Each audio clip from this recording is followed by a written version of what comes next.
Now say this out loud as you're driving around in your car. Join SportsSkillet.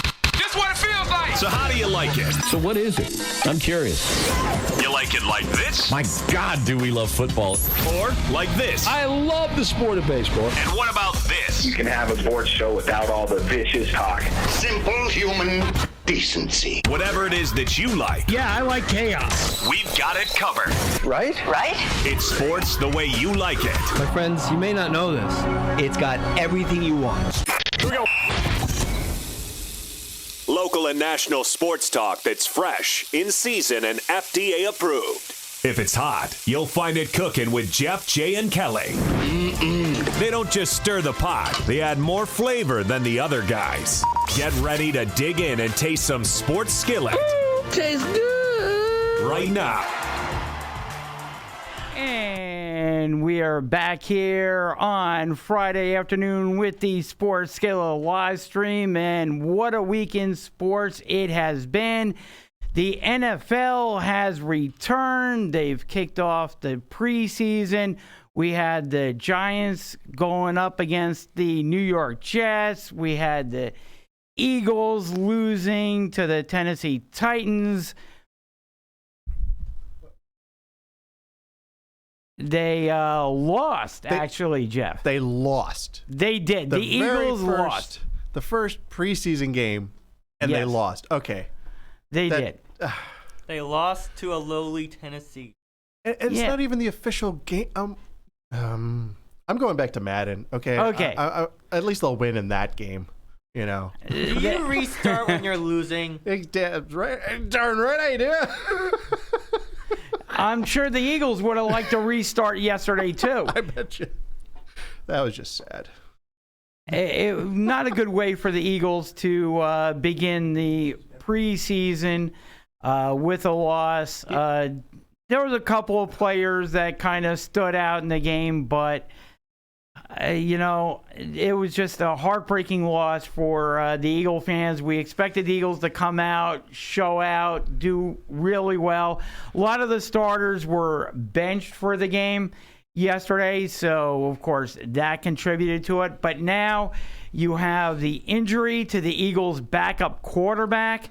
Doug Peterson said after the game that it wasn't going to be a season-ending injury, but now you're looking at possibly Cody Kessler being the Eagles' backup to start the season instead of Nate Sudfeld, or you're looking at the Eagles maybe going out and turning over rocks and kicking over trash cans and trying to find some backup quarterback. Now, Twitter kind of exploded last night with the thoughts of Colin Kaepernick coming in and being the Eagles' backup quarterback. They tried the media last night after the game, tried to get Doug Peterson to bite on if the Eagles were going to go out and sign a backup quarterback off, that's on the street somewhere. And let me tell you, the quarterbacks that are out there are not very good. They're out there for a reason. I heard Ray Didinger on the postgame show say that Josh Johnson is out there. He might be the best of the lot, and he has a little bit of mobility, but we want to know on our social media feed, would you be comfortable with, now that Nate Sudfeld is out, would you be comfortable with bringing in a Colin Kaepernick or a Josh Johnson, or would you be comfortable going with Cody Kessler, who really did not look good last night, as your backup quarterback for maybe the first few weeks, maybe month and a half of the season until Nate Sudfeld's wrist heals. Now, the good part about it is that the wrist injury is not, as Doug Peterson explained it, is not on his throwing hand. So that helps out a little bit. But still, it looks like Nate Sudfeld is going to be sidelined for at least the first little bit of the season. So you're looking at Cody Kessler as probably your backup quarterback, or do you bring in Or let me ask Mike here. Do you think the Eagles should bring in a Colin Kaepernick? Question really should be that if the Eagles bring in Colin Kaepernick, are they prepared to handle the backlash? Kaepernick's been the subject of major scrutiny over the past few years with his controversial Nike ads, with his kneeling for the national anthem as a protest over police brutality. He's been through a lot the past few years. I'm sure he's been working on his game in case he gets that call, but teams are going to have some reservations about him. Exactly. And if he gets signed, that team, the team that signs him, is going to have to deal with the backlash. Exactly. And we don't know what kind of shape. I mean, Colin Kaepernick posted a video recently, but he hasn't played football in quite a while, so we don't know what kind of quote unquote football shape he's actually in. So, well, he kneels all the time. He's probably not that great. Well, yeah. Still a little soon for that one. Oh, it's never too soon, especially when we're talking about a controversial subject like that. I mean, you have to bring it in if we're going to talk about it.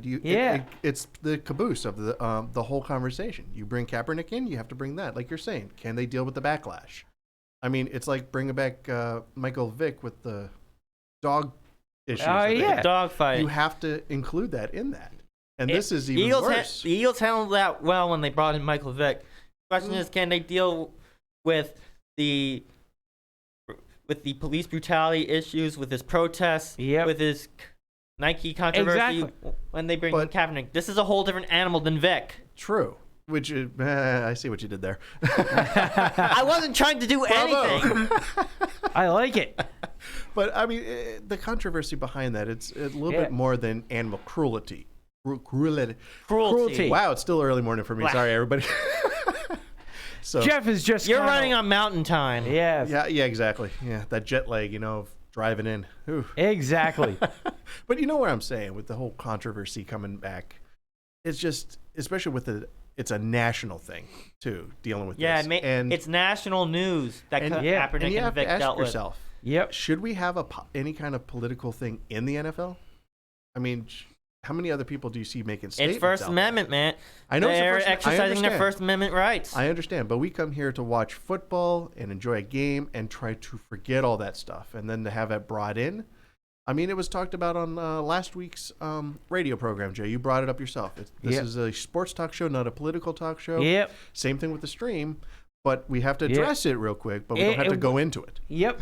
Yeah, when you're talking about signing a Colin Kaepernick, there's a lot of baggage that goes in there, and you're bringing him in as a backup quarterback. But he's going to get as much or more attention as your starting quarterback, which in this case would be Carson Wentz. So that's a whole thing that if you're going to bring in a Colin Kaepernick, are you prepared to deal with that? And then what happens?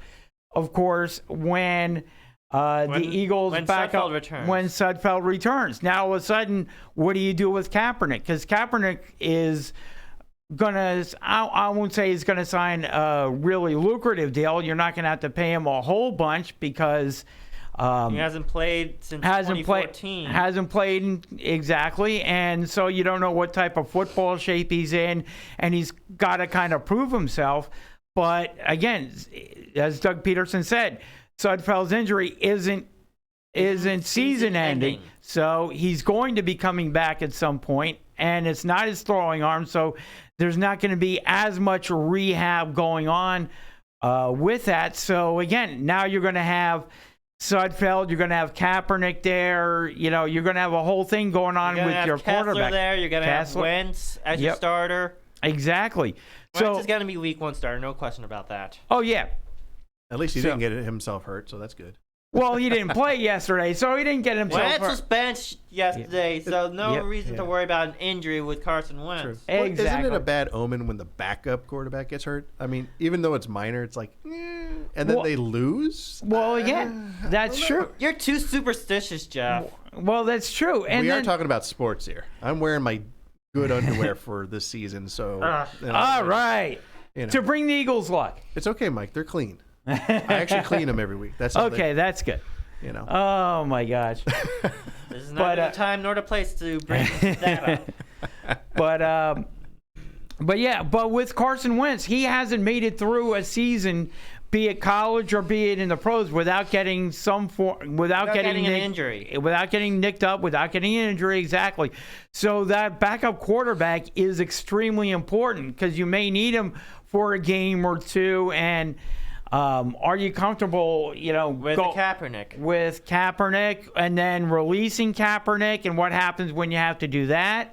Or what happens when Wentz gets injured and you may need Kaepernick. Or you may just need in case. And then Kaepernick becomes your starting quarterback, and then let's say Kaepernick does well, and then the contract controversy because he wants the money Wentz wants, and da. Exactly. He becomes a Boris client, exactly, as I call him. I don't know. That would be interesting. I don't know if Boris would sign Kaepernick or not. Because of his political affiliation. But if the NFL was willing to bring him back and Kaepernick could get signed by a team, who knows? Boris might swoop in. That would be... I call any player that wants a whole load of money just to play a Boris client, because Scott Boras wants his players to command a whole bunch of money just to play for a team. This is true. You look at the Boris clients, he gets his clients money. Now, he may not put his clients where they really want to play, but he does. But he commands the money. But he does get them the money. This is a sports business. This is a sports agency business. It's cutthroat. It's crooked. It's all around bad news. Well, do the players prove themselves that they deserve that money? Or is it they just sit around waiting for it? At some point they do, because he gets them that money. So they get to a point where teams deserve that money. Where they deserve it, and then they hold out for as much money as they can get. I mean, Le'Veon Bell. Exactly. That comes back to another conversation we had last week where they hold out for the money. I'm like, well, why don't you get out there and prove yourself? Like Antonio Brown. Yeah, thank you. Like, get out there, prove that you earn that money and you deserve that contract renegotiation or whatever. This way, you can't. Ezekiel Elliott. Yeah, that's who I was just gonna bring up is Big Zeke. Exactly. Out on his little island, going head to head with Jerry Jones. Ezekiel's Island. Well, it's not that little. I mean, come on, it's pretty Ezekiel's decent size. Island. Yeah, I mean, did he go on a 3-hour tour on the SS Minnow? He may have to get out there. He probably took his time getting out there. On a nice cruise ship. Going out to the island and doing, and now we don't even know what kind of shape Zeke is in. Zeke isn't posting any workout videos or anything like that, so we don't know what type of football shape Zeke is in. And as an Eagle fan, I love seeing this controversy with the Dallas Cowboys, because in my mind, the Dallas Cowboys aren't as good without Ezekiel Elliott as they are with him. So the more Zeke holds out, the worse shape he comes in at, the better it is for the Philadelphia Eagles. And this season won't count towards his NFL service. Yes, it will. Yes, it will, because the more he doesn't show up to camp, he's getting fined. The dollar amount is racking up. So he's going to have to pay the Cowboys whatever contract he ends up signing with the Cowboys. A portion of that is going back to the Cowboys, because they're finding him each day that he's out of camp. I thought the rule was that if he doesn't report to camp within a month of the season starting, the season wouldn't count. I gotta double check that, but I do know he's getting fined. I do know that. He might lose his boat if he's not careful. He could. He might have to pilot it himself. With the fines. Same thing with Le'Veon. He wasn't showing up, so he got fined last year for not showing up. So I'm sorry, Jay. Yeah. If I ever had a job and I decide I'm not going to go to work at all, I wouldn't be fined. I'd be fired. Exactly. I'm sorry. Did I miss something? Well, only in the NFL. Only in the NFL can you not go to work and probably get a better contract than the one that you currently have. Yeah, only in the NFL. I'm in the wrong business. Yeah. Can I sit on the sideline and pretend I can actually play and then say I'm holding out for more money? Hey, if you can get an NFL team to sign you, absolutely. I think that ship for you sailed 20 years ago. No. I can still do it. You know what? I'll just go play baseball. I mean, there's no. Never mind. I don't know. I don't see you. I don't. Don't get me started on now. Now you get me started on the Phillies. And Look what you did, Jeff. Look what you did. What? It's called segue. Exactly. You'll pick up on it quick. And so now you got me started on the Phillies, and oh my gosh. Another tough loss. Another tough loss. Now they are literally tied with the New York Mets. The Mets. And something This ain't Chicago. And taking it back. And now the Phillies are tied with the Mets, something that I've been predicting for the past few weeks that the Mets You predicted this back on July 14th. Yes, that the Mets would overtake the Philadelphia Phillies. Why? Because I saw the Mets having a better starting pitching staff, which saves the bullpen, number one. I saw the Mets coming on. They had an easy part of their schedule, which they kind of just got through. And historically, they've been a better second-half team, as I mentioned a couple weeks ago. This is the St. Louis Blues all over again. It could be. We could be watching the St. Louis Blues all over again. A team that was left for dead, that wanted to fire their manager, in this case, Mickey Callaway. A team that wanted to almost lynch their general manager, that was lost, that was going after media members in the locker room. Now all of a sudden has gotten a swagger about them, has gotten a new hashtag that they threw out there, have gotten a whole bunch of confidence in them, and now they've tied the Phillies, and I believe by the end of the weekend we'll be ahead of the Phillies. Probably by Saturday night, the Phillies will be looking up at the New York Mets. Probably by the end of tonight. Today's Friday when we're taping this. Probably by the end of tonight, when the two teams play, the Phillies will wind up looking up at the Mets. And, you look at it, and the Phillies manager has not been able to get them out of this losing streak, out of this rut, out of just cratering. It happened to the Phillies last year in early August. Phillies were cruising along first place. Everything was kind of looking nice, and then the bottom just dropped out. They cratered, and we all know that they missed the playoffs last year. Same thing happened to them this year. They're cruising along, end of May. Bottom falls out, and they just have not been able to recover. And you got to look at the manager. You got to look at the coaching staff on that for not holding the players accountable, for Gabe Kapler not putting together steady lineups, switching people in and out of the lineup, up and down the lineup. A player could have a good game one day and then be sitting on the bench the next. This is what I accused Mickey Callaway of doing last year. Exactly, and now it's come south. It's come southwest to Philadelphia. It's come southwest about 90 miles. Exactly. Jay, I have a great idea for the Phillies of what they could do to make themselves a lot better. Get rid of the manager they have. Okay. Put the fanatic in charge.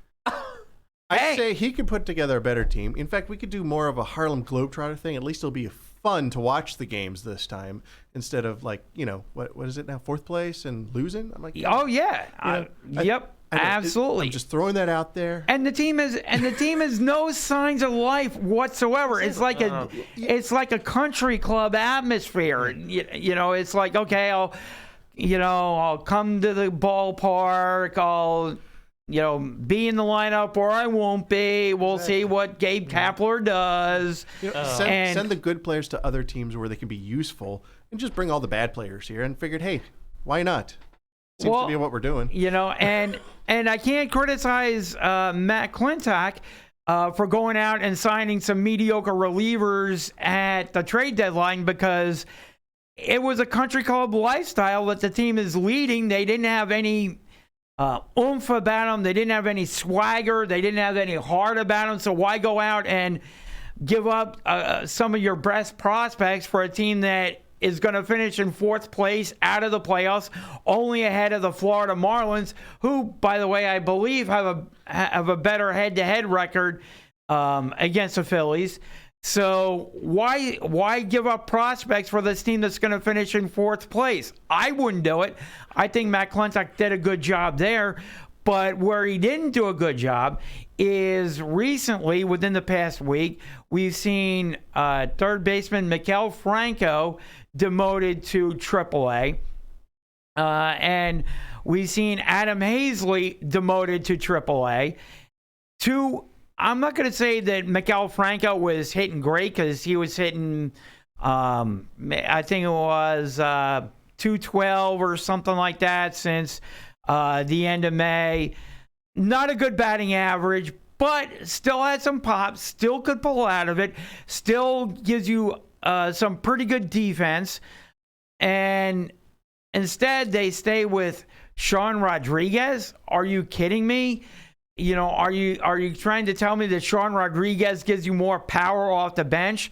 And they demote Adam Hazley again, who gives you power, who gives you a good batting average? Are you kidding me, Matt Klentak?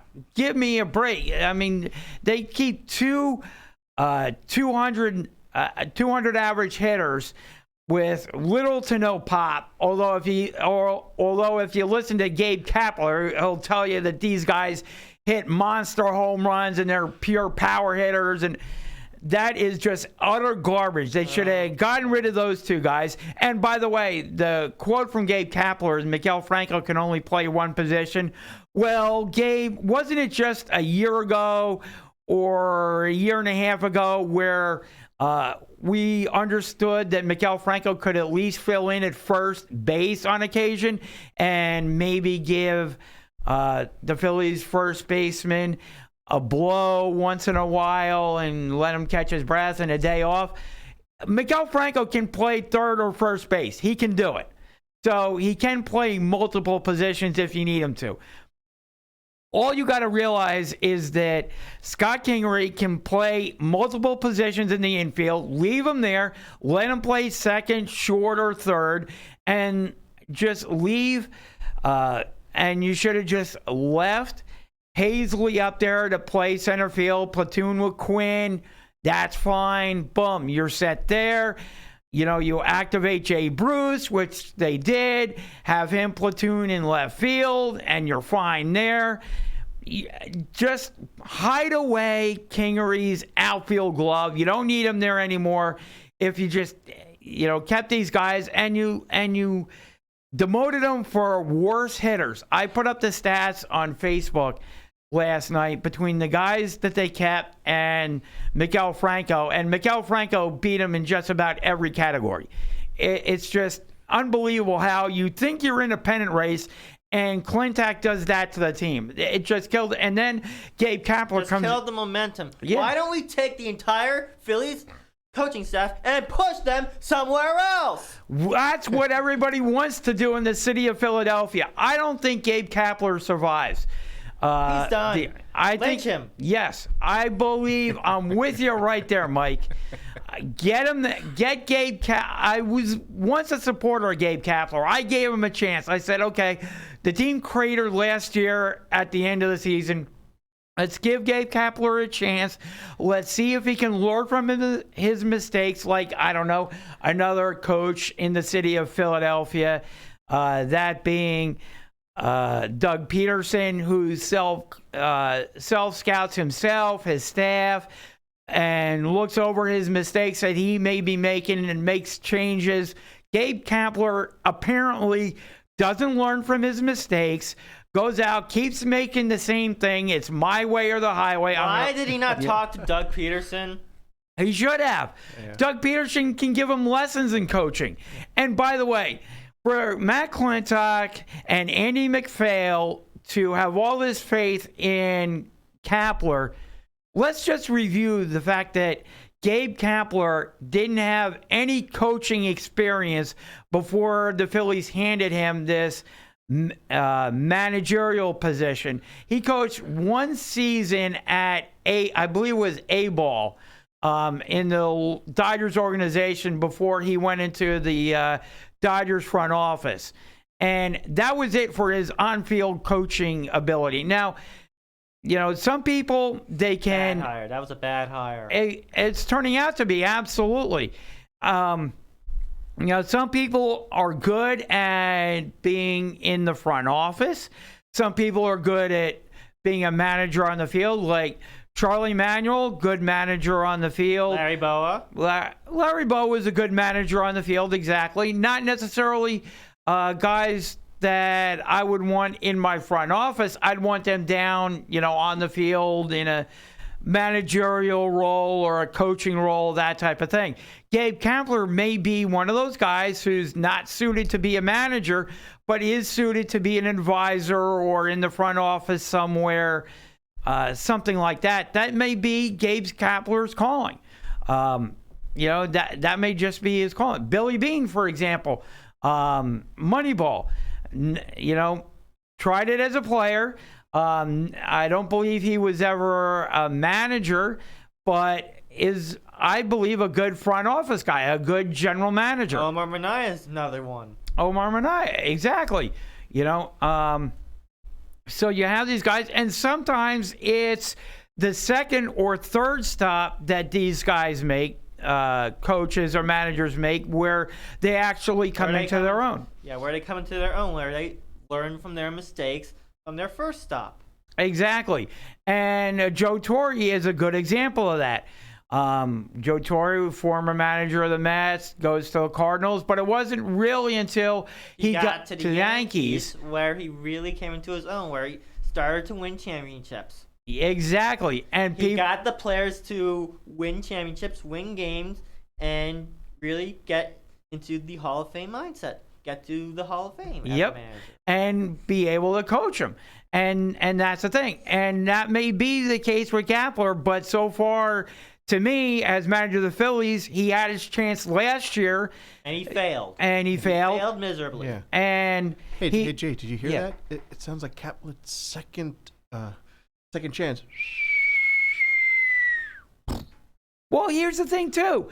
A report came out this week, and I saw it on Twitter. A report came out that apparently if Gabe Kapler is released by the Phillies, the San Francisco Giants would swoop down and hire him in a second. I don't know why, but apparently they would, to take over for Bruce Bochy. I don't think that would be a good hire for the Giants. I would rather Gabe Kapler be a bench coach or a third base coach or an assistant coach somewhere. More demoted than trained. Yeah. Exactly. Or go to a AAA team and manage that team. Learn a little bit more about how to get a team to win the entire season rather than cratering and bottoming out and all this losing going on. Learn a little bit more. Learn from another manager before you get another managerial opportunity. Hey, send him to the Trenton Thunder. Maybe. There you go. A minor league team. He could ply his trade. He could learn a little bit from other coaches on the Trenton Thunder. Do you think he has a chip on his shoulder? Maybe he doesn't feel like he can learn anything from other people. I don't know. Because he obviously hasn't learned anything from last year, and now there was a Bob Nightingale article that came out this week about Gabe Kapler, which was astounding to me. Just the first paragraph about his bulging biceps and everything like that, and then it got worse from there. About how the front office and Andy McPhail and Matt Clintock are in love with Gabe Kapler because he pitches in and helps sell tickets with the ticket office and makes phone calls and does all these reports and stuff like that and pitches in other areas. Well, here's the thing. Here's my bottom line. If you have a team that's cratering right now, that is struggling to win ball games, that is struggling to win series, that went from 3.5 games up at the end of May to now 4th place in your division behind the New York Mets. Maybe, just maybe, guys, that manager better focus on his team, his players, his coaching staff, and what's going on in the locker room, and not so much all this other stuff about writing reports and helping to sell tickets with the ticket office and all this extra stuff, and just worry about winning series. And why does my team continue to lose series after series? 3 games in a row. Why can't I get this team back to where it was in April and in May, and instead of doing all this other stuff? Why do I think he's doing it? Jeff, you and I both worked for Lockheed Martin. They always say the best thing you can do is try to make yourself more valuable for doing other stuff. Right? Yeah. You know, kind of that was, you know, that was kind of refrain, you know, get trained in other areas. And if the more valuable you can make yourself to a company or organization, you know, the more things you can do, the tougher it is to let you go. You know. Well, yeah, that's if you keep the knowledge to yourself. If you give it to other people, that's one thing. Yeah. So, you know, that's what, that's kind of what I think Gabe Kapler is maybe has in the back of his mind, is that I know I'm going to get fired. I'm in real danger of getting fired. I've pretty much lost the Philly fan base. So let me try to make myself as valuable as I can to the organization by doing from getting fired. Yeah. He's trying to make himself more valuable, but Yep. I think this might be too little too late. I believe you are correct. Philly fan base wants him gone, wants him out of there. He's lost all credibility right now with the Philly fan base, and they definitely want him out. Absolutely. The fan base is your judge, your jury, and your executioner. When it comes to being manager. It is. It absolutely is. And right now, the fan base is the executioner. They are, and they want him executed big time. Let me tell you. But right now, what we're going to do is kind of reset the show a little bit. Oh, I hit the reset button. Hold on. Okay, Jeff has hit the reset button. So we are going to take a little bit of time out right now, and we're going to pay some bills, and that's right. We will have a commercial break, and maybe we will have Pat Ragazzo calling in any minute. So stay tuned for Pat Ragazzo. We're going to talk Mets. We're going to talk Giants with him. Giants had their first preseason game last night. We're going to get his opinion on what he thinks about the Giants' first preseason game. They suffered an injury last night, so we're going to be talking about that as well. So stay tuned, and we'll be right back after this commercial break. Now say this out loud as you're driving around in your car. Join SportsSkillet. That's what it feels like. So how do you like it? So what is it? I'm curious. You like it like this? My God, do we love football. Or like this? I love the sport of baseball. And what about this? You can have a sports show without all the vicious talk. Simple human decency. Whatever it is that you like. Yeah, I like chaos. We've got it covered. Right? It's sports the way you like it. My friends, you may not know this. It's got everything you want. Here we go. Local and national sports talk that's fresh, in season, and FDA approved. If it's hot, you'll find it cooking with Jeff, Jay, and Kelly. They don't just stir the pot, they add more flavor than the other guys. Get ready to dig in and taste some SportsSkillet. Tastes good.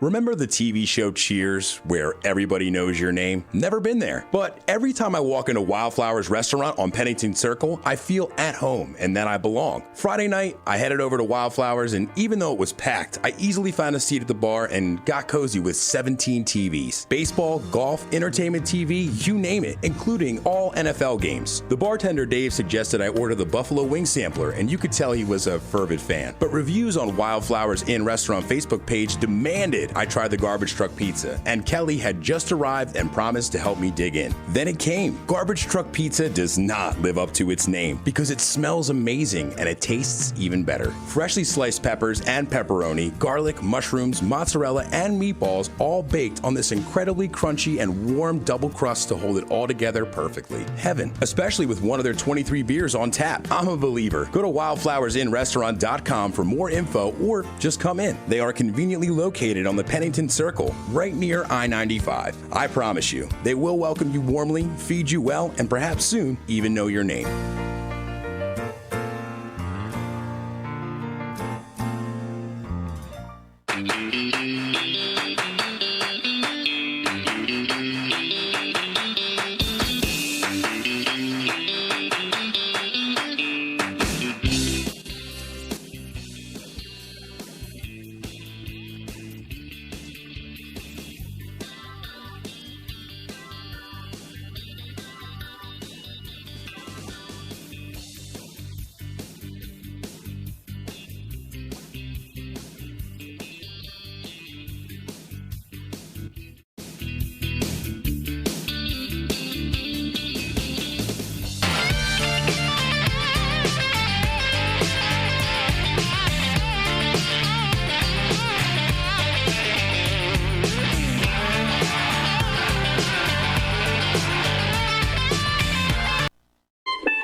Welcome to This Week in Sports History, sponsored by Wildflowers Restaurant on the Pennington Circle. I am Jeff Soner. Let's dive right into the history books. On August 12th in 1994, Major League Baseball players went on strike, causing the cancellation of the World Series and delaying the opening of the 1995 season. This was the 8th work stoppage in baseball history. After 232 days, the strike was suspended on April 2nd, 1995. A salary cap was proposed by owners due to the worsening financial situation in baseball. Ownership claimed that small market clubs would fall by the wayside unless teams agreed to share local broadcasting revenues. The dispute played out with a backdrop of years of hostility and mistrust between the two sides, including an absence of an official commissioner since the owners forced Fay Vincent to resign in September 1992. One result of the strike was the Montreal Expos, who were having their best season in franchise history, as well as the best record in baseball at 74-40, stopped by the strike.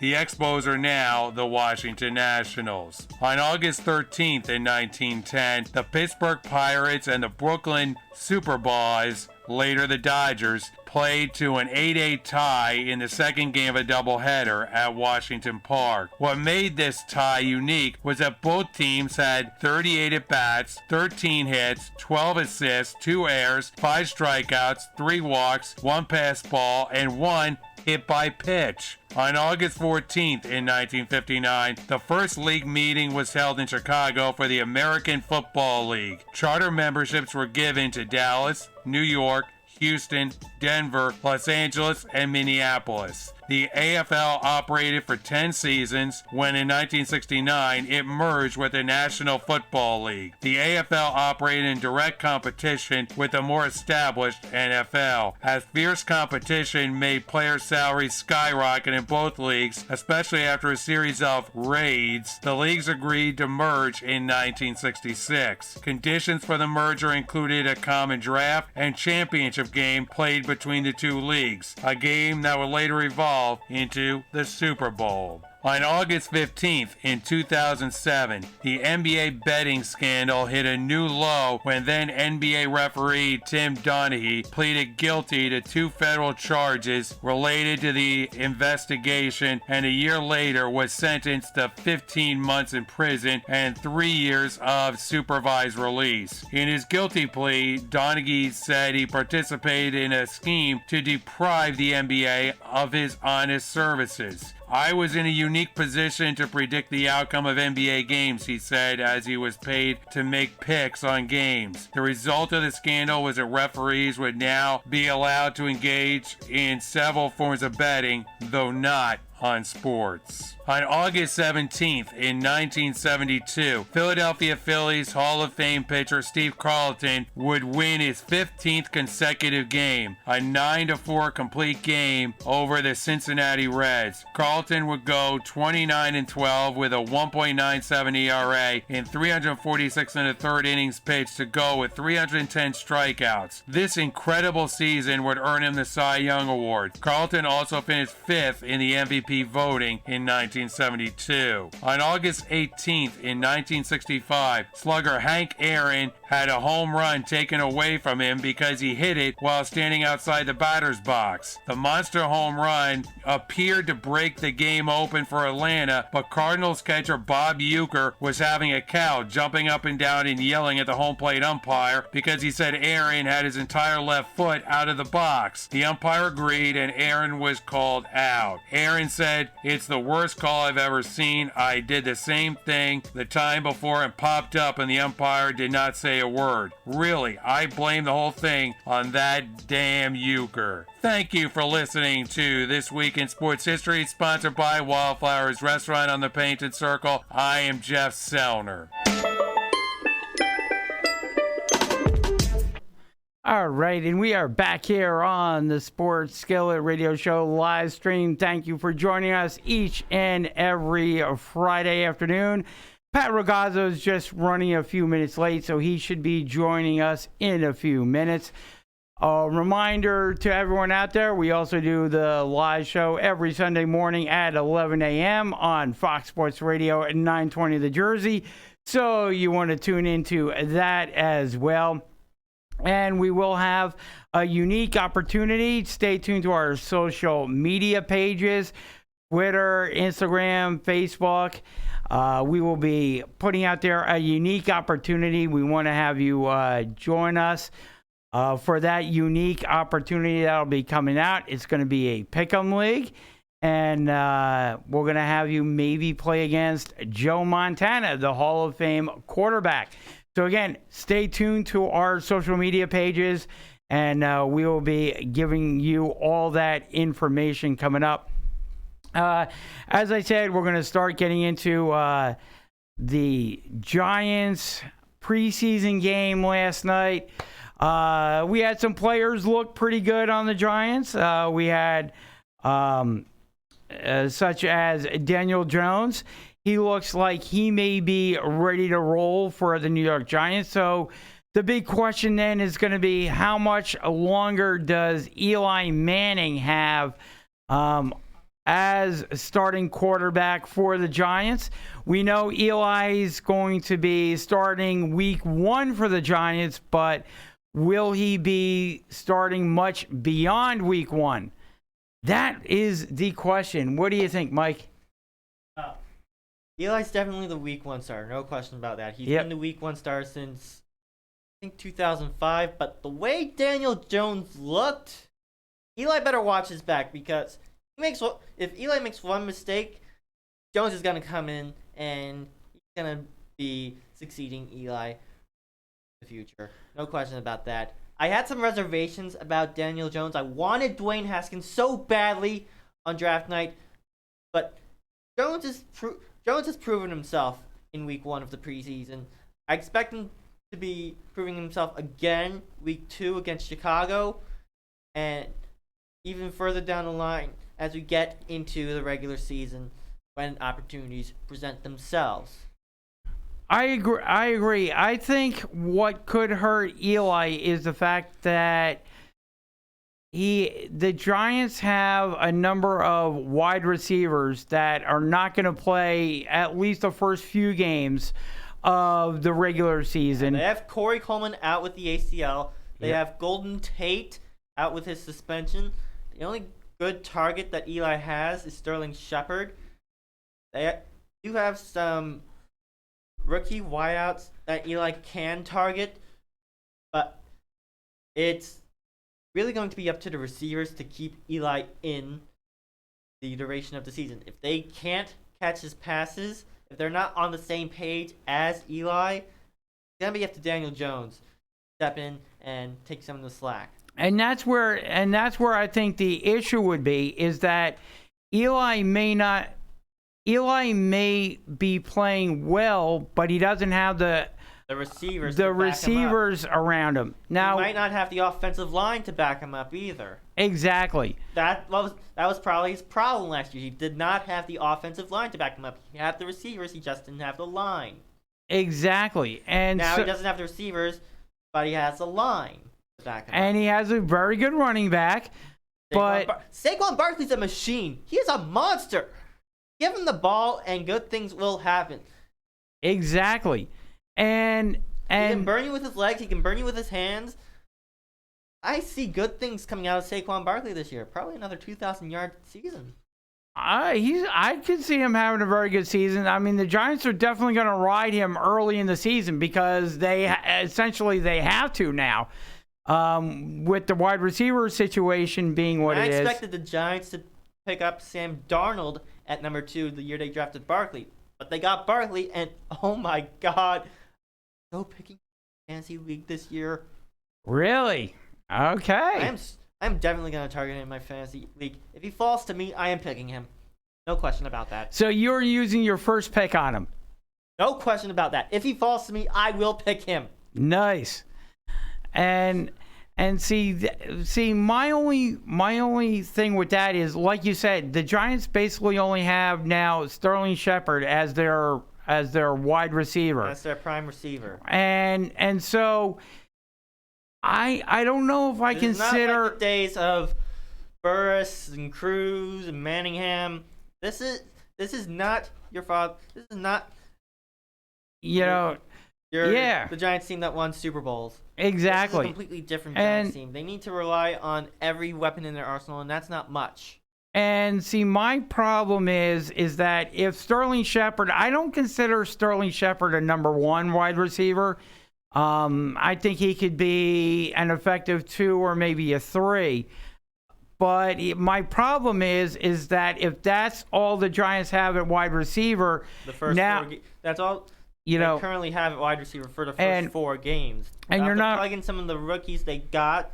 They have to plug in some of their free agent acquisitions that they got on offense, and they may have to plug in Barkley as a wideout. Yeah. On a few plays. Well, yeah, and see, that's my whole point is that I'm not really worried about Sterling Shepard beating me. So now I can bring my safety. So you're going to be worried about Barkley beating you. Well, see, that's my whole point is the fact that I can now bring my safeties closer to the box, closer to the line of scrimmage. I can bring my linebackers down. And now all of a sudden that stifles Saquon Barkley. Good as he is, that stifles Saquon Barkley a little bit because now he can't break off those 4, 5, 6, 10-yard runs that he's capable of doing because now all of a sudden he's going up against linebackers and safeties because, I'm not worried about Sterling Shepard. Just put one corner on him and that's fine. I'm going to bring all my guys closer to the line of scrimmage and stop Saquon. It's kind of like, what Dallas goes through before their wide receiver situation improved. Now I'm just wondering if that actually hurts Saquon to start the season. And then once they get Golden Tate back and maybe some of these rookie wide receivers that they have get some game experience and get some confidence under them, maybe they can improve and help help the Giants out. Off of Saquon Barkley and Sterling Shepard. Exactly. That's kind of what I'm feeling about the Giants is that that first month of the season without Golden Tate there. Yeah. That's the free agent that they picked up to try and replace Odell Beckham. Yep. And He's not as sure-handed as you can get. Yeah. Without truly replacing Beckham. And I like Golden Tate. I talked about him with Pat Ragazzo on the show before.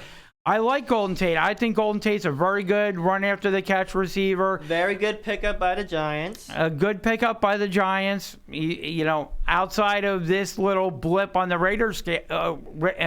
radar scale.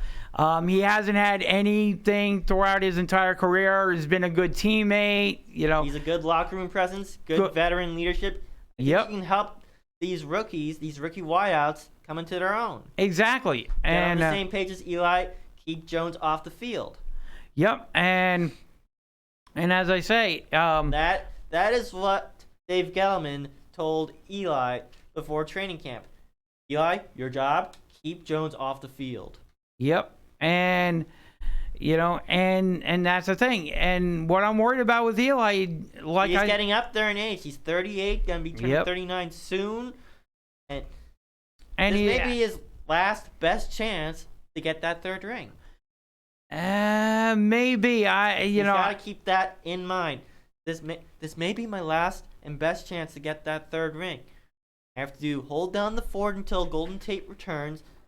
I have to get the ball to Saquon. Got to get that ball to Shepard, however possible, and make plays for myself if possible. And the thing about it is, if the Giants start losing, if they get, if they have trouble at the beginning of the season, they lose one game or two games in a row, just because, Golden Tate's out, the young wide receivers are getting up to speed, whatever the case may be, the call is going to go out to bring in Daniel Jones. And once the Giants make that call to Daniel Jones, you cannot go back to Eli. Eli is a backup quarterback for the Giants at that point. And it may not be Eli's fault that that the Giants are losing. Eli may be playing good. It just may be the line's not protecting him. The wide receivers aren't there. Catching. Yep. The defense is not it's not holding. Exactly. And we saw good things out of the Giants defense in that preseason game. We saw 2 pick sixes. We saw good defensive stops, except on that first series. But we saw good things out of the Giants defense. We saw the pass rush work well. We saw the run defense work. But I am concerned for the defense.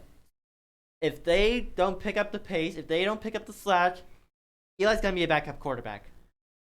Oh, absolutely. And like I said, it may not be his fault. Oh, I see the phone lines are ringing. Ooh. Let's bring in the guest. All right. Phone lines are ringing. So let us bring in, as we have been talking about the New York Giants, let's bring in Pat Ragazzo from USA Today Sports and Fansided.com. We want you to check out his work at MetsMerise.com and the Giants Wire. And please give him a follow at Ragazzo Report. Pat, how are you doing today? Jay, I'm doing great. How are you? Well, not doing as well as you are. I'm a Phillies fan. They're going to finish behind the Mets now. Eagles lost their first preseason game last night. The Giants look like they may have their quarterback of the future. Mets are scorching hot. Things are probably looking pretty good for you, Pat. Yeah, things are looking up, Jay, lately, which we didn't expect the last time I talked to you about 2 weeks ago. But, since our last talk on the show a couple weeks ago, the Mets are red hot. They've won 13 out of 14 games, which they haven't done since 1990. They have a huge weekend series going into Citi Field. The Nationals are coming to town, and the Aces are lined up with Stroman in Game 1 tonight, Syndergaard tomorrow, and DeGrom on Sunday. So let's have a pivotal series that could decide, if they wind up taking the series or possibly sweeping, could propel them into the lead wildcard spot. They're currently behind the Nationals 2.5 games, and recently now are tied with your Phillies as both a half game out of the second wildcard behind the Brewers. So anything could happen this weekend. It's playoff implications on the line, and it's going to be a lot of fun. Got to ask you, has opinions changed about Mickey Callaway? I'd say his job's been a lot easier lately because the starting pitchers have been going 7 and 8 innings every start. So definitely allows him to, handle the bullpen a lot smoother and, use guys where he wants them because they're not pitching multiple innings every night. The starting pitching has been lights out, Jay. They went from having a 4.8 ERA in the first half lowering their staff ERA by a whole 2 runs, and they now lead the All-Star break at 2.8. They also have the highest win percentage since the All-Star break at 760, and also, funny enough, have 741% winning percentage since Brody Van Wagenen infamously threw a chair in the clubhouse. Yeah, I'm telling you, they are just, like you said, they are just scorching hot. Do you think Mickey Callaway's job is safe now, or do you think it's still up in the air as to whether or not the Mets bring him back? I love taking your temperature on Mickey Callaway each week. I think as long as the team continues to trend the right direction, then he's going to be back. I don't think that this win streak is because of his managerial skills. I still don't think he's a poor in-game manager, but at the same time, the team's playing well under him, so it was obvious that they didn't quit because you can't unquit as a team, and they're going to wind up. I'm sure they'll hold on to him as long as they don't take a severe nosedive in the next month or so, and remain in the race. One thing too for the Mets' red hot streak, they have been playing some of the weaker teams in the league. The only thing is, this 13-1 stretch is really, really notably good. This doesn't happen very often. Doesn't matter who you're playing. And at the same time, piggybacking off that comment that I just said about doesn't matter who you're playing. If this starting pitching staff continues to dominate like this, watch out. Nobody's going to want to face them. So, they held on to Zach Wheeler at the trade deadline, which surprised everybody, and they held on to Syndergaard, which was a smart move. Those two have pitched tremendously since June. Syndergaard had a 2.7 ERA in the month of July. Just took home his second National League Player of the Week award in his career, and he has a 1.7 ERA since the All-Star break. Seems to have found his slider, which is his most effective pitch. And Wheeler himself has given up 3 runs or less in 7 of his last 8 starts dating back to June 27th against the Cubs. So things are looking great. You got Marcus Stroman in his first home start tomorrow night. Jacob deGrom has pitched amazing. Only gave up 4 runs in the month of July, and is already following up a great July. With another solid August so far. So things are moving in the right direction, Jay. And who would have pictured this? But at the same time, we all know that this starting rotation has been capable of this for a long time. So they're finally starting to click. So it's a promising sign. Another thing I actually wanted to touch on you though with is the Mets went from having the worst defensive team in the league to now one of the best infield defenses in the last couple of weeks too, and I think that's made a huge difference for pitching as well. Oh, no doubt it absolutely has, because when you can put a good defense behind a pitcher who's decent, that can lower his ERA and keep runners off base and make the pitcher look tremendous. Exactly, and also the hitters, these pitchers are taking pressure off the offense, that they know that they can go out every night and that the pitchers are going to throw 7 innings or 2 runs or less, on the majority of nights, which is to do, and it takes a lot of pressure off the hitters because they know if they can scratch across 3 to 4 runs, they'll usually win. They could probably win a couple games. And it looks like the Mets have brought in and have signed a new second baseman, Joe Panik. Can you talk about him a little bit? Now, Jay, I've been off the, I've kind of been off the grid for the last couple hours or so, but he's trapped inside in the office at work. But did the Mets pull the trigger? Or are you saying the Mets have pulled the trigger? Or they're close to? I believe they have pulled the trigger on Joe Panik, or I heard that they were very close to it. I heard that as well. That was the last thing that I heard, but I haven't actually heard if they've officially signed him. But I think they may have pulled the trigger by now. And there's more than mutual interest, and once he's officially a free agent this afternoon, then the Mets are said to be interested and pick him up. He's a 3-time World Series champion, got a very good glove. He's been an all-star, and he's been proven that he can hit in this league. So it's kind of a low-risk, high-reward type of deal for the Mets, especially with Robinson Cano getting that tough torn hamstring and probably being out for the rest of the year. So Panik, I love the move. I also heard that Brandon Nimmo might be on his way back soon, maybe to starting a rehab assignment over the next week or so. So if they could get those 2 guys to propel their lineup, they could be dangerous. From what I just saw, I'm looking at a tweet from Andy Martino. Joe Panic is expected to be with the Mets for tonight's game, per his source. There has been a lot of reporting on this, but best I can tell, Mike Anthony, 3416, first mentioned it would get done. Nice. Okay. Well, that's a very solid move for Brody Van Wagenen, who he didn't make many moves besides the Stroman deal at the deadline, but now they brought in reliever Brad Brock, who was Asian. He got released by the Cubs this year, yesterday, which is also a very nice piece. That another low risk, high reward. He's had success. Was an All-Star a couple of years ago. Still is an effective pitcher, and he doesn't give up many home runs. He strikes guys out. He got a 10.4 strikeouts per 9. His only problem is his walks are too high. He's got 6 walks per 9. But at the same time, the Mets picked up Justin Wilson this year, who's been now dominant since he came back from the IL. Wilson had the same walks problem with the Cubs staff last year. Wilson Contreras is one of the worst framers in the league. And, I don't know. I'm not really even sure what's going on with the Cubs pitching coach, but that could have something to do with it, too. That maybe Phil Reagan, since he was taken over as Mets pitching coach, the pitcher's ERA has been down by over a run.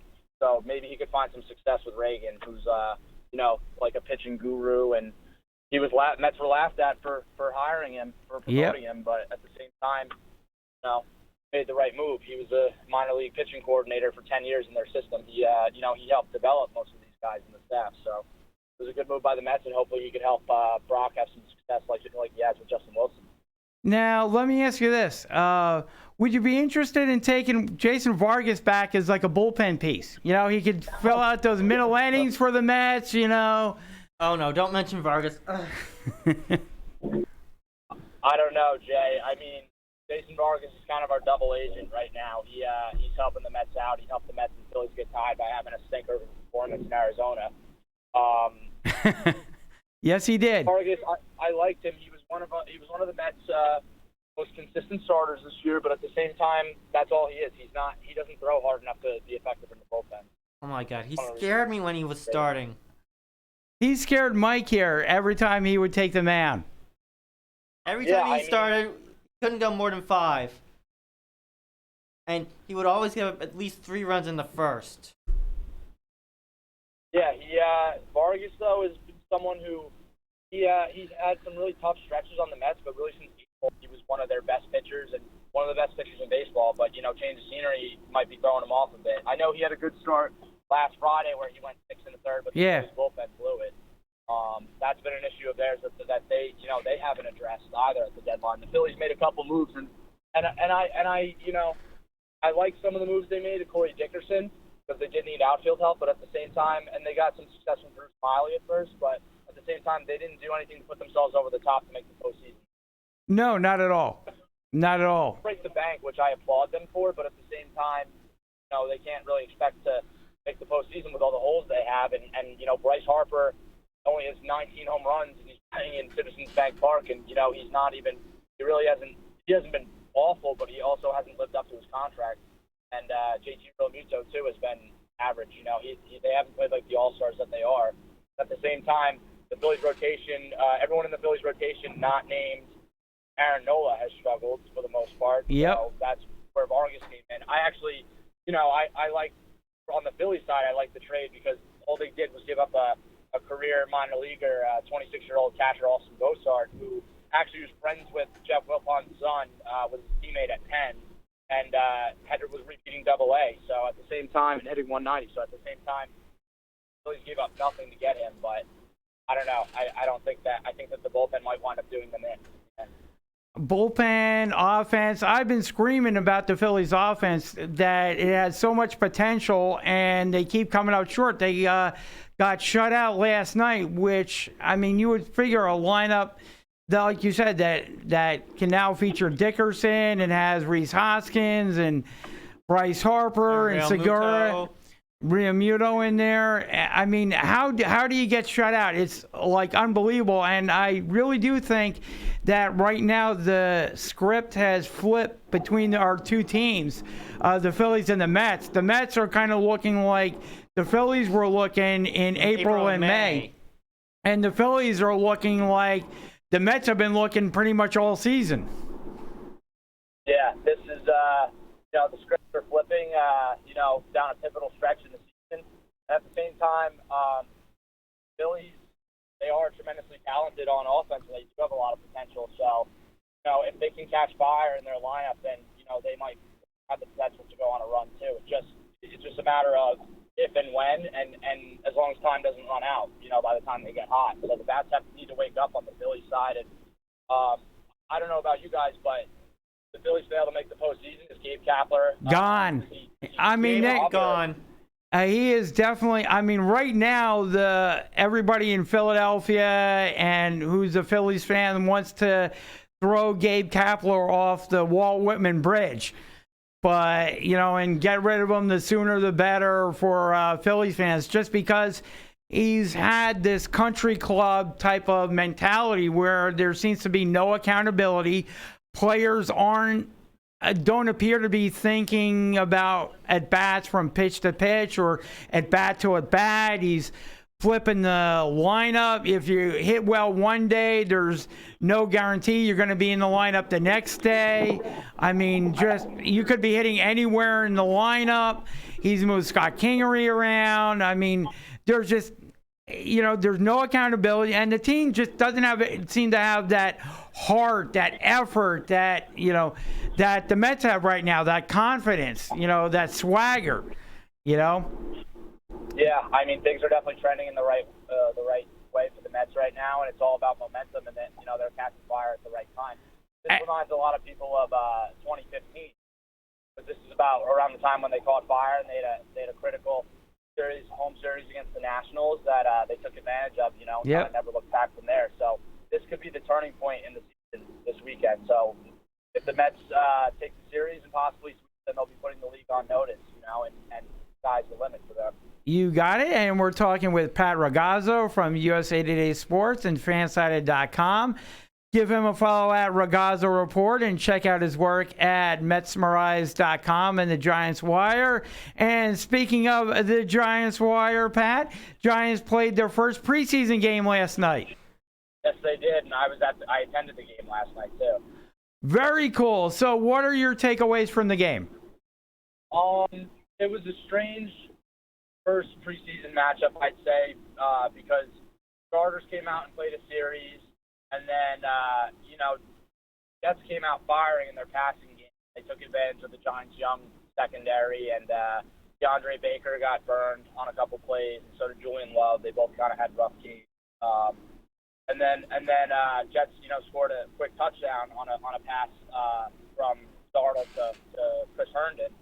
And then we saw the Giants starting offense, and they kind of just had a fast 3-and-out, and Eli Manning kind of looked like he did in the first 8 games last year, where he was moving very slow. He was throwing, he dumped the ball 3 yards in front of him. He looks like he's kind of scared. He looks slower, and he looks like he's scared to push the ball down the field. Not good. The promising sign was Daniel Jones came in for the second series with the starting offensive line, which was Pat Shermer's plan all along, and Daniel Jones surprised a lot of people. I know it was the first game, but he was very fast going through his progressions.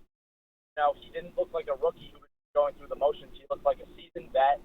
Made all the throws he wanted at full speed, and kind of picked apart the defense and put the ball wherever he wanted, and had a finish. Capped up the drive 5 for 5 on a beautiful touchdown pass in the corner of the end zone to Benny Fowler, and it was promising. And then of course the rain delay came down, and that was it. That was really the last we saw of the starters. But for the most part, very encouraging sign from Daniel Jones, and you hope he could build off it in the preseason. Maybe there'll be a little quarterback controversy this summer after all. Daniel Jones looked very, very good. I'm surprised that he looked as good as he did. I was hoping we would get Dwayne Haskins back in April. Just wasn't meant to be. We got Jones, and he surprised the living daylights out of me. Oh.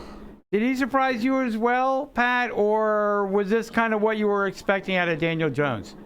I'd say I was a little surprised. My takeaway from that is, he's been doing well in practice, but at the same time, did I expect him to come out and look that fast right away? No, not at all. So we're going to see once he gets more playing time. It should be exciting this week to watch him, kind of progress and see. And if he continues to also to trend in the right direction, with this team in the summer, they spent the number 6 pick on him. That the Eli farewell tour has been going on for a couple of years, and at the same time, if he outplays Eli, you gotta play the best quarterback. So I think that if Daniel Jones earns it, he's sixth pick. I think that he should start if he continues to evolve this offseason.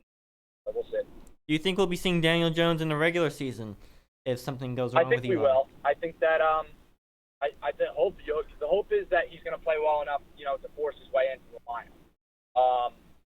Right now, the plan is for Eli to be the starter, of course. But if the team struggles, we'll definitely be seeing.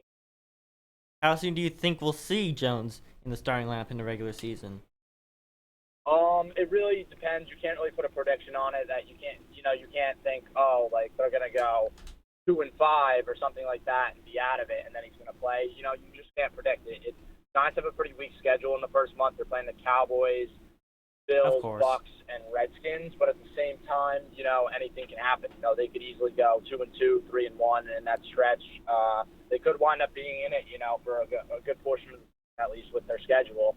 And a lot of it also rides on the defense. I'm not too worried about the offense, and if Eli plays, I'm more worried about the defense. They do have a young secondary, but these guys, there's going to be some growing pains with some young defensive backs, of course. And Giants didn't tremendously upgrade their defense. Part of the reason was because they passed on arguably the best pass rusher in the draft in Josh Allen out of Kentucky over Daniel Jones. So that's even more of a reason for Jones to be playing if he performs well this preseason. I can easily see the Giants going at least 2-2 in that first stretch without Golden Tate. If Tate didn't get suspended, that would be a 3-1 right there. But what do you think of these young receivers that the Giants have that we saw in the first preseason game? Do you think we have these young receivers? The alarm was sounding as Sterling Shepard broke his thumb and Corey Coleman tore his ACL, and now Golden Tate's facing suspension. But at the same time, most of these receivers were on the team last year and contributed well in the second half of the season, including Benny Fowler, Russell Shepard. These guys were catching touchdown passes and making big catches down the stretch of the season, and being regular contributors on offense behind Sterling Shepard and Evan Ingram, who will both be playing week one. Shepard's pretty much already back, barring any setbacks from his thumb injury. Of course, he didn't play last night because they're playing it safe. But I think the Giants will be fine on offense as long as their offensive line performs the way that it's capable of now that it's improved. Now that it's back at full power. They have Saquon Barkley, so it's just so the focus is keeping him healthy, and he's going to open up the play action game, and that'll only help these receivers. So Cody Latimer had a strong finish down the stretch of the season last year, and Latimer, Russell Shepard, and Benny Fowler were at the same time. They were all contributing and all in on the action last night. So, still promising signs. And despite the narrative, once Evan Ingram and Sterling Shepard are back, this team should be pretty good. They also have Darius Slayton out of Auburn too, who has yet to debut. He's been dealing with a hamstring injury, but at the same time, he has a lot of potential with his 4.3 speed and crisp route running ability. So, it should be fun. Wayne Gallman and John Hillman, injured Giants. How big of an impact do you think that'll be for the Giants? I don't think it'll be an impact just yet. Gallman rolled up, got his ankle rolled up on, and he got X-rays, but they came back negative. So I think he'll be back probably soon. And then Hillman, it just kind of cuts away at the running back depth. They'll probably bring another guy in probably this week, because they only had 5 running backs, and now they're down 2 of them. So at the same time, I think that unfortunately it's a tough break for Hillman because it's only going to hurt his chances of making the team. He was fighting for a roster spot and possibly claiming that 3rd or 4th running back spot and maybe even getting on the practice squad. But this doesn't help him. He's a tremendously talented kid. I actually interviewed him for Giants Wire a couple weeks ago. St. Peter's prep product. So. It's just tough when guys like that who come into training camp, and are trying to earn their spot on the team suffer, injuries like that. He got a concussion, so hopefully he has a speedy recovery. We don't know how serious it is yet, so. See. Could there be a scenario where at the beginning of the season, Eli Manning plays well or plays okay, but maybe because of the Giants' injury situation or maybe, just because it's the beginning of this season and teams are just kind of rounding into shape a little bit, and the Giants aren't quite up to speed, or just maybe a couple people have a bad game or whatnot. But Eli plays decently, but the Giants wind up losing a couple of games, maybe 2 in a row or something like that. Do you foresee maybe them changing quarterbacks at that point? Even though Eli may be playing well, it's just the Giants are losing for whatever reason. Through no fault of their own. Maybe a bad penalty, maybe the Yep. line screwing up, maybe the receivers aren't making the plays, the defense isn't making plays. Yep. And they end up losing. Do you see the Giants making a quarterback switch then? No, I don't think so. I don't think they're going to do it until they're completely out of playoff contention. I think the plan is that they want to sit him behind Eli to learn. Eli's playing well, but they're having some tough breaks. They're going to wait. They're not going to make the change early in the season. They're going to roll with Eli. And, if it gets to the point where they're like 2-7 or like they were last season, then I think that then we'll see Jones after. But I don't think we're going to see him. They have a late bye week this week too, this year too, which is kind of unfortunate because you'd expect to see Daniel Jones after the bye, but their bye's not till week 11, and then coming off the bye, they're playing at Soldier Field in Chicago, which I don't think they want him to make a debut there either. So at the same time, I really don't. Again, I don't.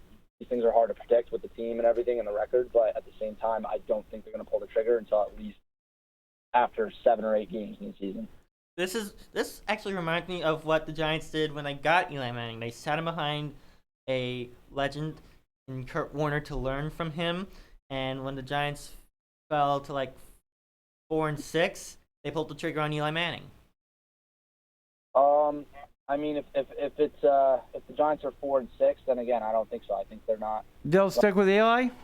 I think that they'll stick with Eli until they're totally out of it. Gotcha. And Pat, what do you have coming up this week at Metsmerize.com and the Giants Wire?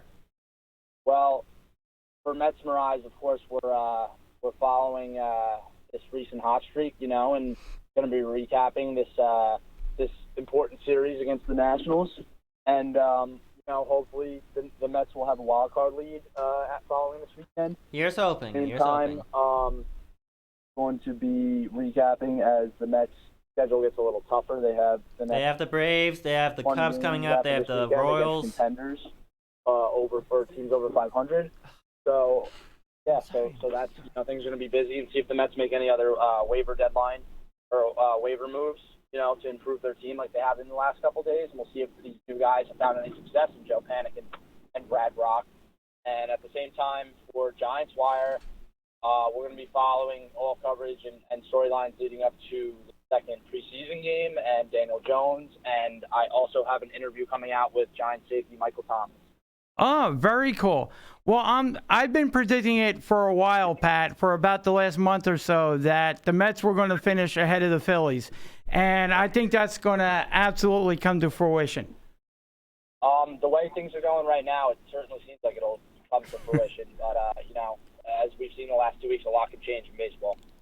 This is very true. Pat, have an awesome weekend. We want to encourage everybody once again to give you a follow at Ragazzo Report. And, Pat, we can't wait to talk to you again next week. Thanks, guys. Yeah, I'm looking forward to it. Absolutely, Pat. Have a great weekend. Enjoy your time off. You too. Enjoy the weather. All right, Pat. And of course, that was Pat Ragazzo.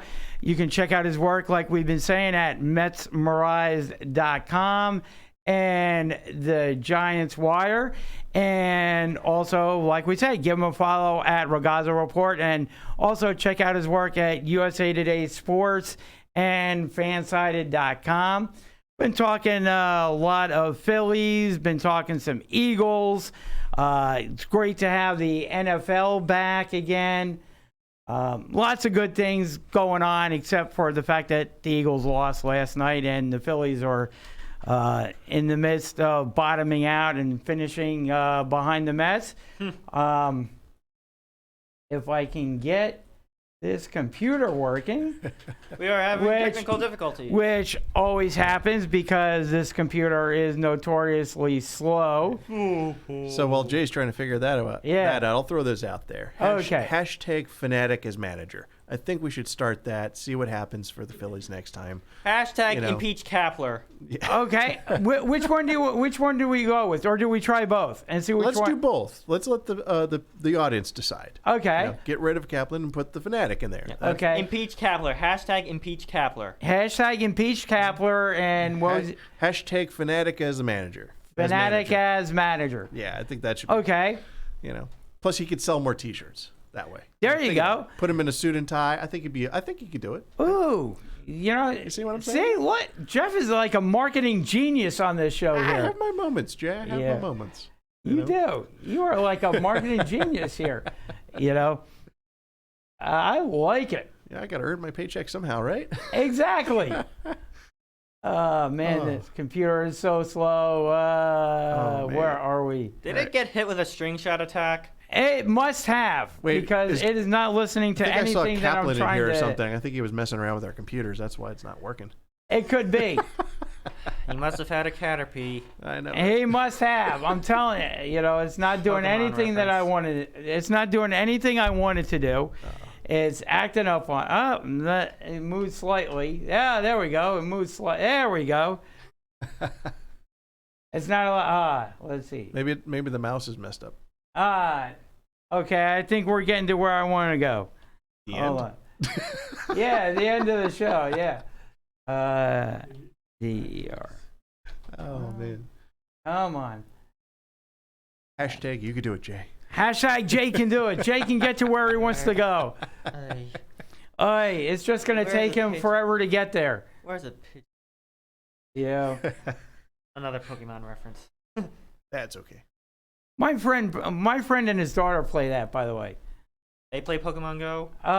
They have it on their cell phones. Yeah, that's Pokemon Go. Yep. I play it too. I'm a level 32 on Team Valor. Oh, okay. I'm a level 5 because I just don't like leaving time. Get on our level. See, I always forget to play it. Like, I have it downloaded on my phone because I started, occasionally playing it with him. And, well, you know what? They have the Harry Potter Go now out there. Oh, do they? Yeah. So Harry Potter Wizards Unite. Yeah, exactly. So that's out there now. I was waiting for that, but I cannot get on my phone because it's not compatible. Oh. That bites. Yeah. Tell me about it. I was waiting for it because I'm a huge Harry Potter fan. Gotta decide, what do you want to do, Harry Potter or Pokemon at the whatever location you're at? It's like, which one do I get better? Come on. Getting the site to load. It is loading. taking its little time here, but it is loading. Kind of like Manon taking his time to get out there. Yes. Throwing those passes extra slow. Just doesn't have the power anymore. I mean, he has experience. He just doesn't have the. And they have a 74 overall in Madden 20. Yeah.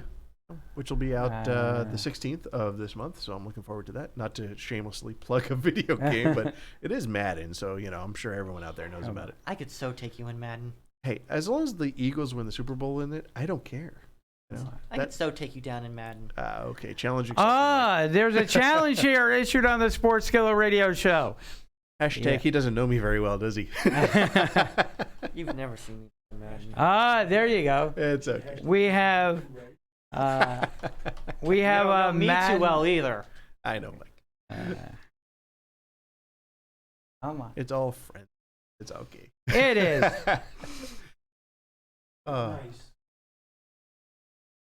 Yeah. Still no luck, Jay? It's moving. Okay. It's moving. It's moving. All right. What can we fill this with? You know what? It is moving. We're getting there. I know.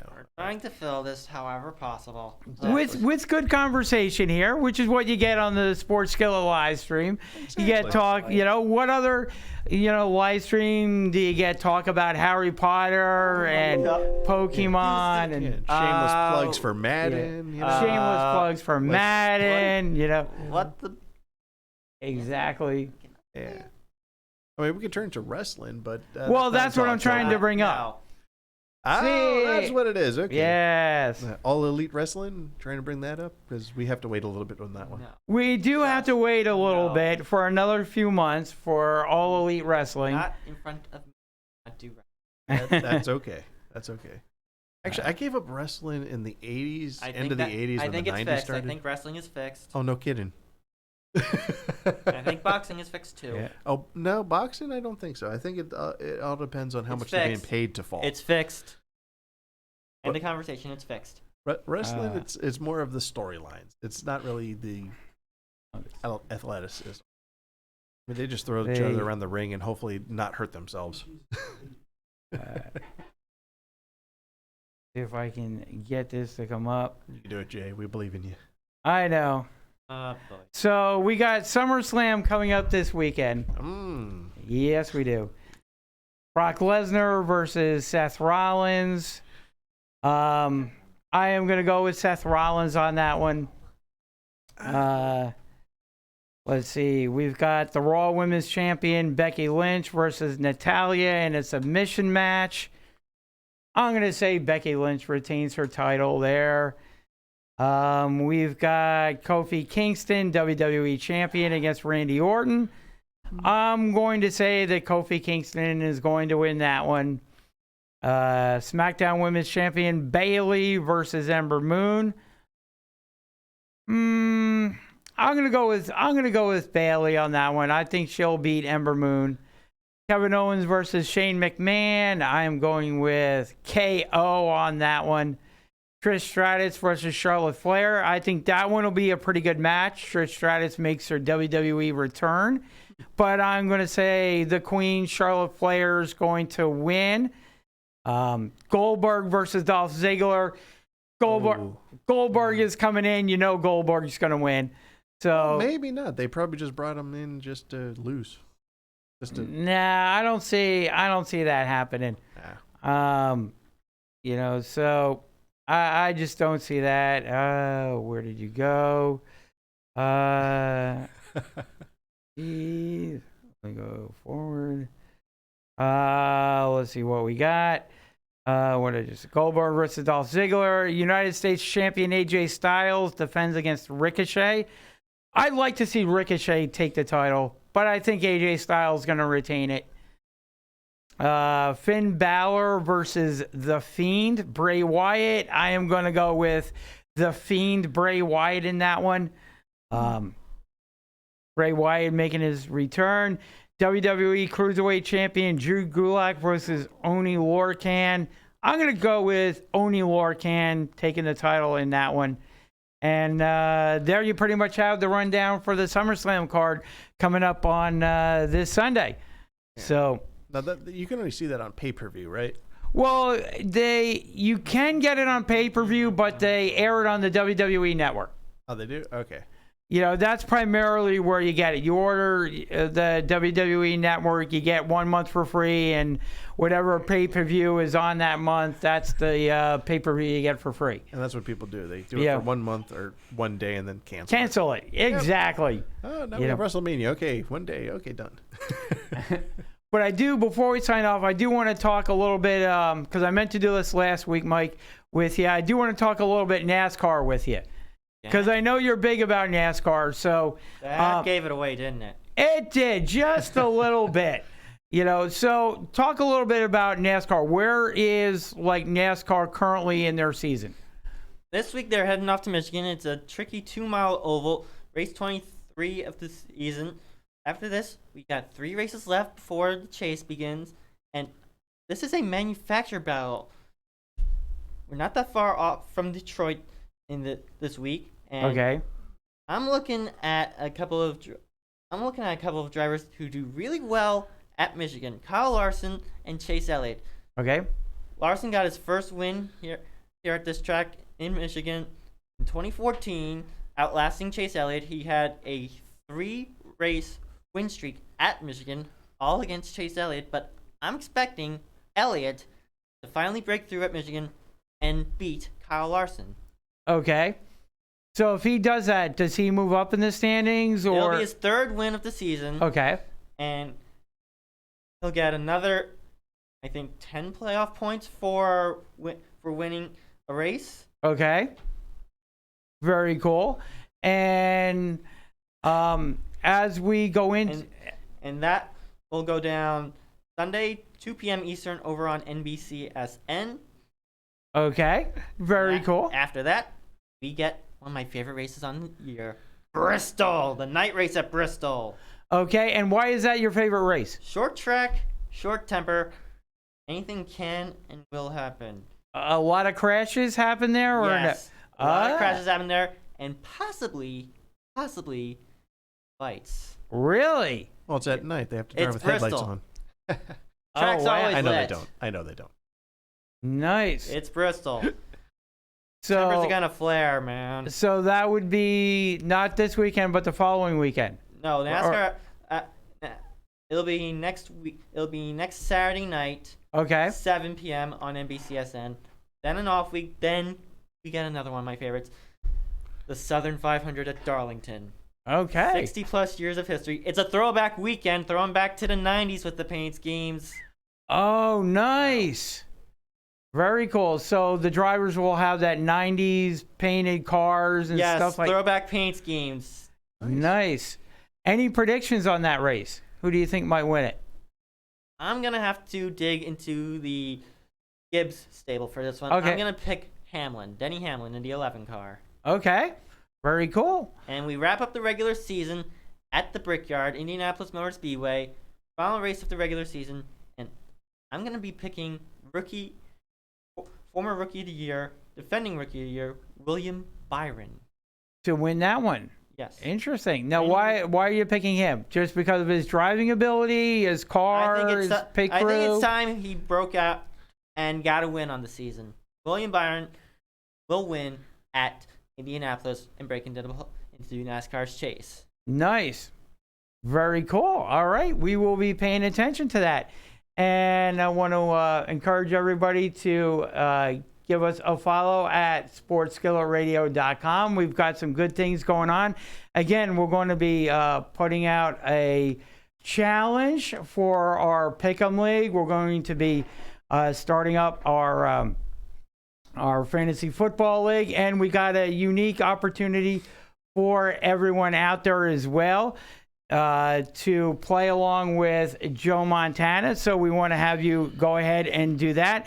Again, all the details will be on our social media sites, Twitter, Instagram, Facebook. So you want to pay attention, and it'll be up on our website as well.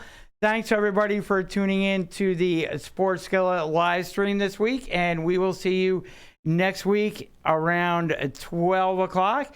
Have a great week, and remember, 11 a.m. Sunday morning, SportsSkilletRadio.com or Fox Sports Radio 920 The Jersey. We want to see you, hear you, tuning in there. The phone number for that show is 609. Now say this out loud as you're driving. 3883. It's 609.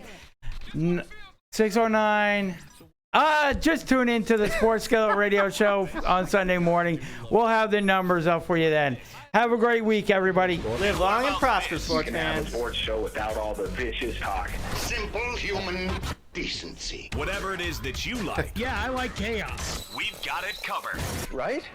It's sports the way you like it. My friends, you may not know this. It's got everything you want. Local and national sports talk that's fresh, in season, and FDA approved. If it's hot, you'll find it cooking with Jeff, Jay, and Kelly.